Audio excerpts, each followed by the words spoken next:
Adaobioma pressed her back against the cold bathroom tiles, one hand over her mouth, the other gripping her phone so tightly her knuckles ached.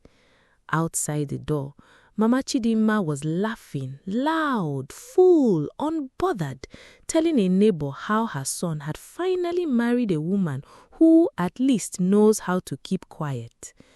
Ada closed her eyes. She had been married for 43 days. If you are new here, subscribe right now and turn on the bell so you never miss a story like this one. She did not cry. She had promised herself she would not cry in this house. Not yet. Not where they could hear her and call it weakness. Ibuka Chidinma was not a bad man. That was the most painful part. He was warm when it was just the two of them. He laughed at her jokes before she finished them. He remembered that she hated ginger in her tea and that she slept better when the window was slightly open. In those early weeks before the wedding, he used to drive 40 minutes just to sit beside her on her mother's veranda and say nothing, and somehow that silence felt like the safest place she had ever been. They met at a market on a Tuesday morning. Ada had been arguing down the price of tomatoes with an energy that made the trader laugh, and Ibuka had been standing behind her, watching with his arms folded and a smile he did not realize was on his face. When she finally turned and saw him, she did not blush or look away. She looked directly at him and said, "Were you going to help or just observe?" He laughed so hard the trader used the distraction to raise the price back up. He called her 3 days later. They talked until 2 in the morning. He proposed 11 months after that on a quiet evening with no cameras, no crowd, just a ring and a question and her laughing yes because she already knew. The wedding was small and beautiful. Ibuka's father, Papa Chidinma, had pulled his son aside that morning and held his face in both his large, dry hands and said, "A man lives, builds, and covers his own. Honor your mother, Ibuka, but do not forget to live." Ibuka had smiled and kissed his father's forehead and thought the old man was being dramatic. He had not understood what living meant. Not yet. On their wedding night, Ibuka had held Ada like she was something he was terrified of losing. He kissed her slowly, then like he was making up for every moment he had spent not knowing her. She had pressed her palm flat against his chest and felt his heartbeat and thought, "This is it. This is the one that stays." 14 days later, Mama Chidinma arrived with 2 traveling bags and Inkiru, Ibuka's younger sister, carrying a cooler of soup. Ada had smiled at the door. "Welcome, Mama. Welcome, Inkiru." Mama Chidinma walked past her into the sitting room, looked around slowly and said, "Ibuka, why is this center table here? It blocks the room. When you were growing up, I always said furniture should breathe." And just like that, the house stopped being Ada's. It did not happen all at once. It never does. It happened the way water carves a stone, slowly, quietly, in ways you cannot see until you look back and realize something essential is gone. By the end of the 3rd week, Mama had taken over the kitchen before Ada woke up each morning, not because she asked, not because Ada was failing, but because according to Mama, Ada used too much oil, too little pepper, and did not know the right way to wash fish.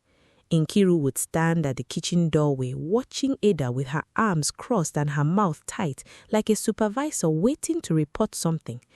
"Inkiru," Ada said with a careful smile, "do you want to help me season this?"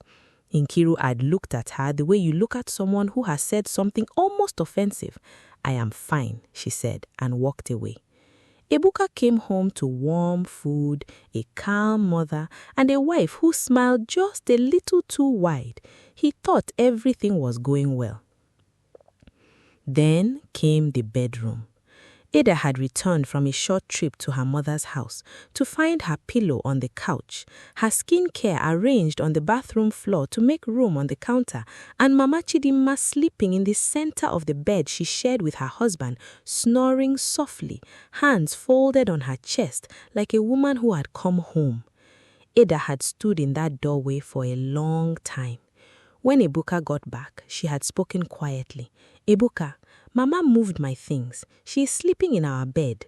He had rubbed the back of his neck, the way he always did when he did not want to answer something directly.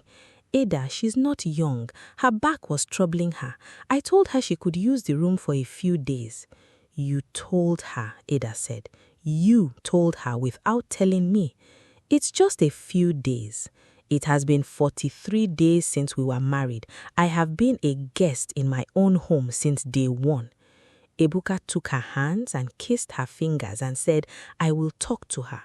He kissed her cheek, then his jaw, then his neck, and she had let him because she loved him, because his warmth was real, because she kept hoping that the man who drove 40 minutes just to sit beside her in silence was still inside this one who could not find the courage to protect what they were building.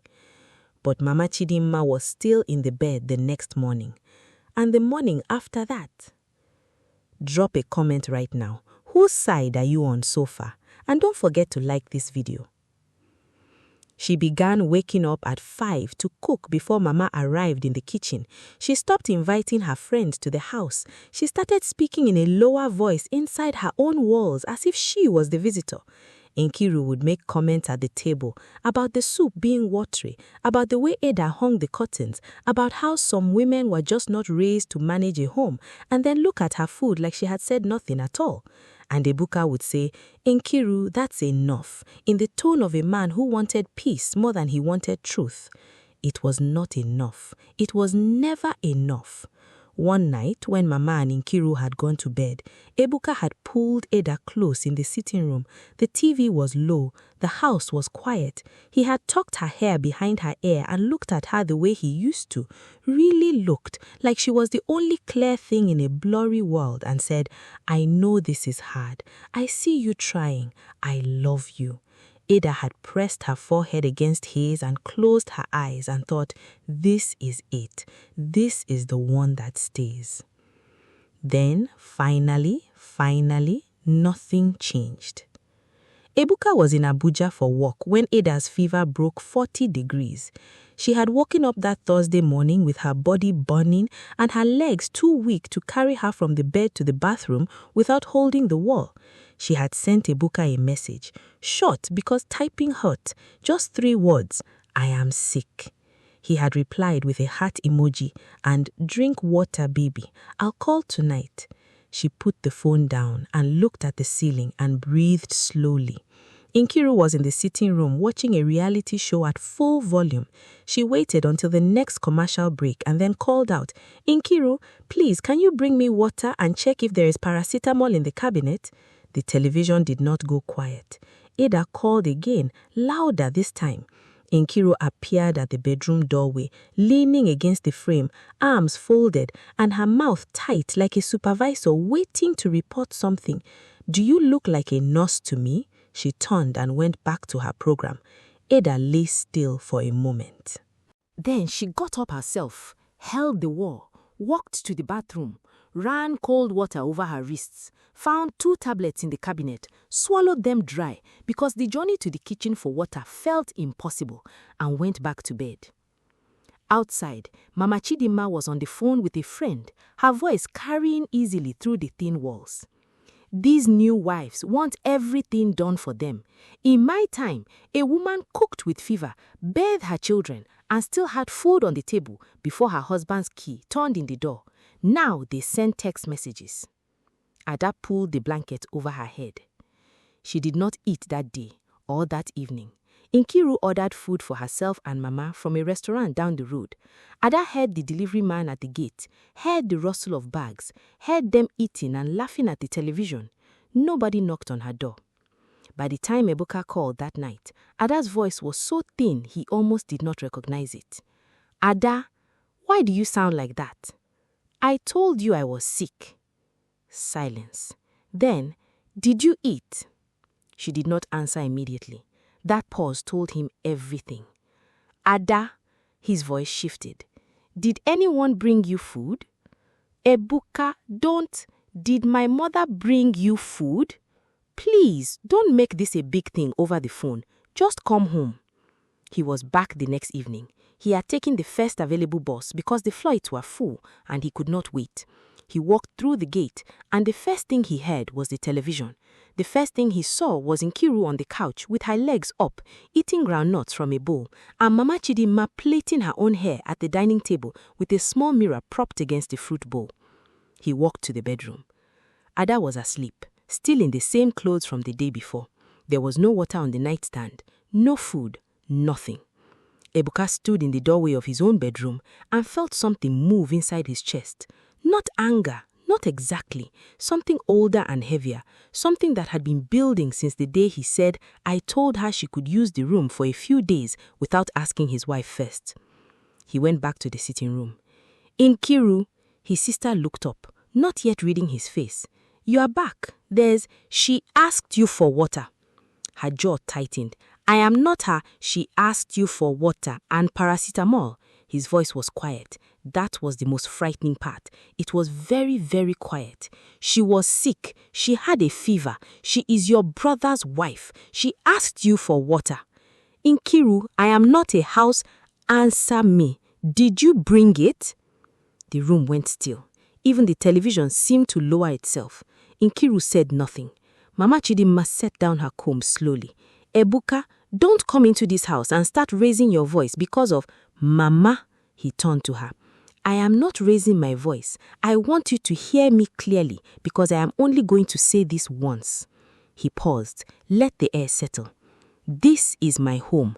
That woman in that room is my wife. She is not a tenant. She is not a problem to manage. She is my wife. And if anyone in this house, anyone treats her like she is less than that again, I will make arrangements for them to leave.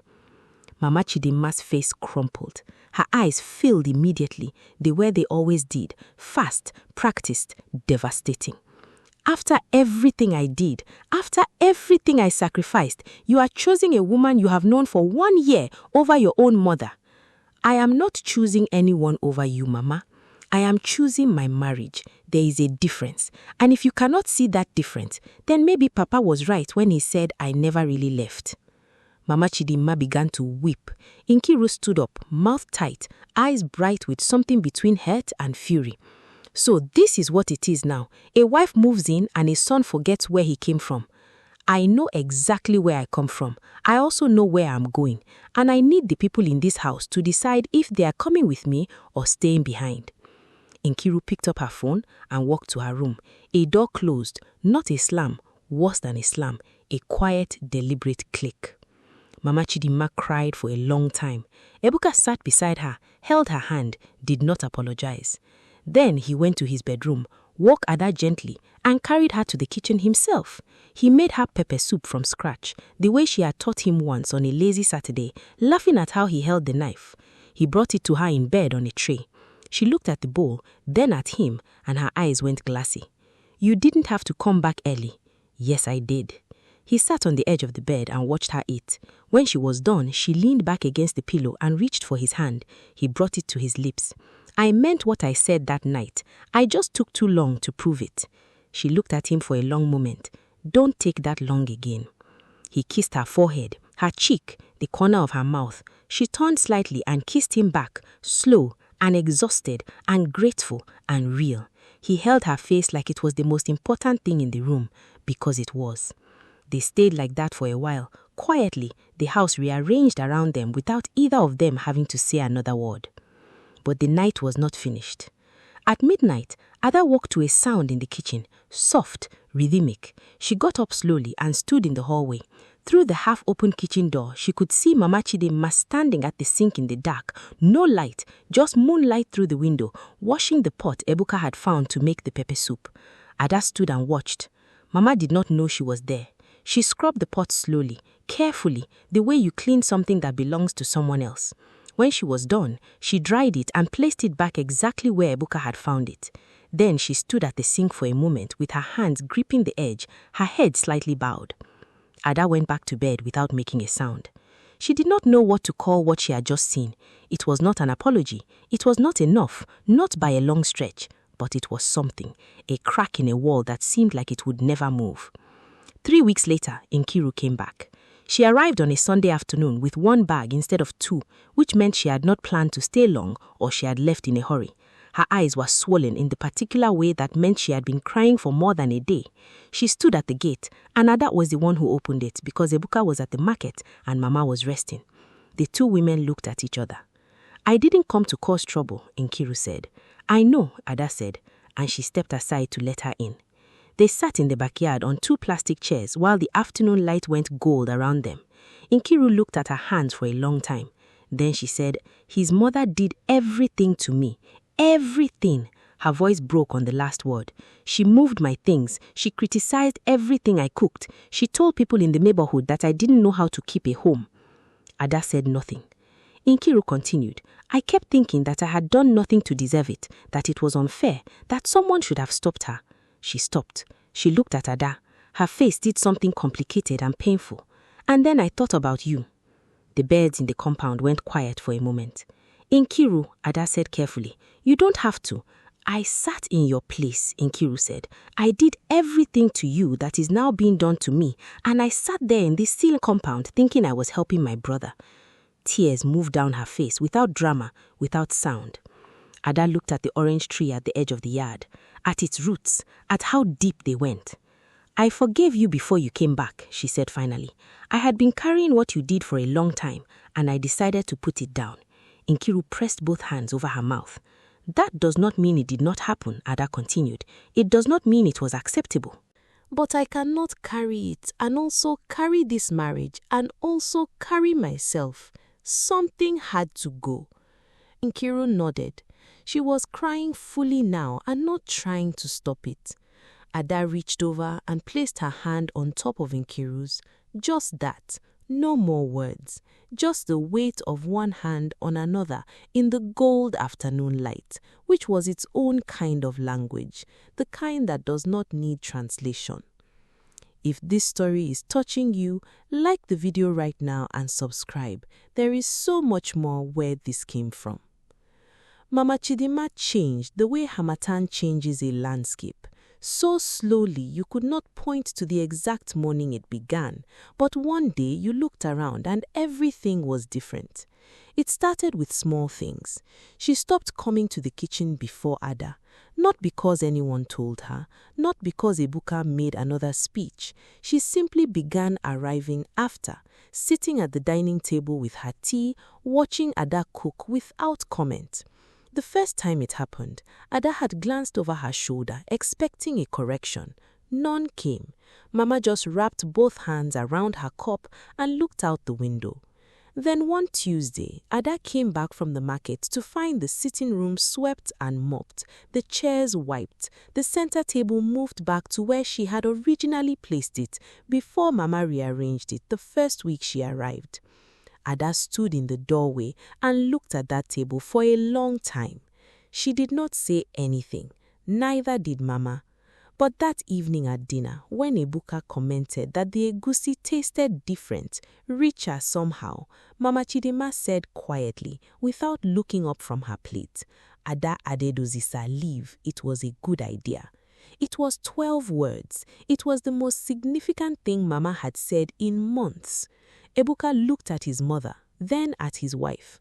Ada kept her eyes on her food, but the corner of her mouth moved. Inkiru was healing slowly, the way people heal when the wound was caused by something they also believed in. She had grown up watching Mama treat outsiders as threats to be managed, wives as temporary problems to outlast. She had absorbed it without questioning it the way children absorb everything, completely, invisibly, until it becomes the furniture of who they are. Now she was sitting in the same house, examining that furniture and realizing it had been broken all along. She began talking to Ada in the evenings, short conversations at first, asking where Ada bought her wrapper fabric, whether Ada knew a good tailor in the area, Practical things, safe things. But conversation by conversation, the distance between them shortened. Inkiru started helping clear the table after meals. She started refilling the water dispenser without being asked. One evening, she made tea and brought a cup to Ada without a word, just set it on the table beside her and went back to her seat. And Ada picked it up and drank it, and did not make it a bigger moment than it was, which was exactly the right thing to do. Papa Chidinma came to visit on a Friday in the 3rd month. He was a quiet man, tall, slow-moving, with the kind of stillness that made rooms feel more serious when he entered them. He had retired from the civil service 12 years ago and now spent his days tending a small garden behind his house in the village, reading old newspapers and thinking thoughts he rarely shared with anyone except God and occasionally his son. He sat in the compound with Ibuka that evening while the women were inside, the two of them on wooden chairs as the sun went down, and Papa said nothing for a long time. Then he said, "Your mother called me." Ibuka looked at him. "She said you stood up to her." Papa's voice was neutral, no praise in it, no criticism, just information being processed out loud. "She was upset when she called, but when I listened carefully, I could hear that underneath the upset, she was also relieved." "Relieved," Ibuka repeated slowly. "A child who never pushes back gives a mother no boundary to respect. Your mother is a strong woman. Strong women need walls or they will fill every space available to them. Not out of wickedness, out of nature." He paused. "I should have been that wall for her years ago. That is my own failure. What she carried into your marriage, I handed some of that to her without knowing."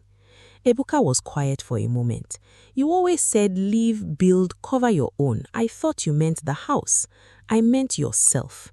A man who has not left inside here," he tapped his own chest, "will carry his mother into every room he enters, even his marriage bed." The words landed somewhere deep. Ibuka sat with them like you sit with something true. Inside the house, Mama Chidinma and Ada were in the kitchen for the first time without collision. It had not been planned. Ada had started the soup and Mama had walked in, paused, and instead of taking over, she asked, "Do you want me to grind the pepper?" Ada looked at her and said, "Yes, please." That was all. They walked beside each other without performance, without conversation, in a silence that was nothing like the cold silences of the first weeks. This was something else, the beginning of something that did not yet have a name. At some point, Mama said almost to herself, "I loved Ibuka too much in the wrong direction." Ada stirred the pot and did not rush to fill the silence. "Everything I did," Mama continued, "I believed was protection. I watched his father work himself to bone and I thought, my son will not suffer. My son will not be taken advantage of. My son will not..." She stopped. Her hands were still on the pepper grinder. "But love without wisdom causes harm. I caused harm." Ada looked at her then. Really looked at the lines on her face, at the way her shoulders carried years of holding things, at the proud woman underneath all that control who simply had never been taught the difference between love and possession. "You can still choose differently, Mama," Ada said, not harshly, not with the satisfaction of someone who had been waiting to say it, just quietly, the way you state a thing that is simply true. Mama Chidinma nodded once. She went back to grinding. Ada went back to staring. Outside, a generator hummed. Inside, something shifted permanently. The Sunday that changed everything came without announcement. Papa Chidinma had stayed the weekend. That morning, he prayed over the household in the sitting room. All of them gathered, Mama and Inkiru and Ibuka and Ada, and his prayer was short, like all the best prayers. "Lord, thank you for the ones who stayed. Teach us not to waste them." Ibuka reached for Ada's hand. She let him take it. After church, they ate together at the dining table, all 5 of them, for the first time since the wedding, without tension, sitting like an uninvited 6th guest between the dishes. Inkiru made the salad. Mama served portions without commentary on anyone's appetite.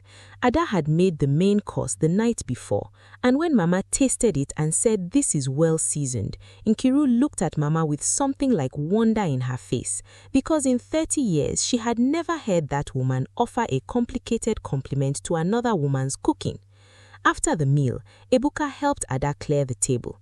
Mama watched them, the easy way they moved around each other, the small joke Ada made that Ibuka laughed at before she finished it, the way he put his hand briefly on the small of her back as he passed, and something in Mama's face went soft and unguarded in a way none of them had seen before. Later that evening, Ibuka and Ada sat on the veranda as the neighborhood settled into night sounds. Same veranda where Ada had once pressed herself against cold bathroom tiles 30 meters away and counted the days of her own disappearance. Same compound, different air. Ibuka was holding her hand with both of his, turning it over slowly like he was reading something written in her palm. "I almost lost you," he said. "Yes," Ada said. She did not soften it. He deserved to sit with it, the full weight of it. "If I had been different from the beginning," he said. "You are different now," she said. "That counts." He brought her hand to his mouth and held it there. She leaned her head on his shoulder and closed her eyes and listened to the compound, the generator 2 houses down, a child being called in for the night, Mama's voice from inside the house saying something to Inkiru that made Inkiru laugh, actually laugh, the unguarded kind. She laughed, Ibuka said quietly, almost to himself. "She's learning," Ada said. "We all are." He turned and kissed her, slow, full, the kind of kiss that holds an apology and a promise at the same time. She kissed him back with the same weight, both hands on his face, and for that moment the veranda, the compound, the neighborhood, the whole loud and complicated world fell away, and there was only this. 2 people who had chosen each other through fire, still choosing, still here. Inside, Mama Chidima stood at the kitchen window and watched them. She did not look away. She watched her son hold her wife the way a man holds something he has finally learned the value of. And she allowed herself one quiet thought, unspoken, offered up somewhere between her chest and the ceiling like a small prayer. Let this one stay. She turned off the kitchen light and went to her room without waking anyone. That was enough. For now, that was more than enough. And so the Chidima household did not heal in a single moment. It healed the way real things heal, one quiet choice at a time. A pot washed in the dark, a cup of tea placed without a word, 12 words about Uzisa leave, a hand held at prayer, a kiss on a veranda while someone who used to be an enemy listened from inside and finally chose to be glad. Change had not arrived like thunder. It had arrived like Harmattan morning, slow, quiet, and already in their bones before any of them noticed it had come. If this story moved you, drop a comment right now and tell us where you're watching from. We want to hear from you. Like this video, share it with someone who needs to see it, and subscribe if you have not already. There are more stories like this one waiting for you, and you do not want to miss a single one.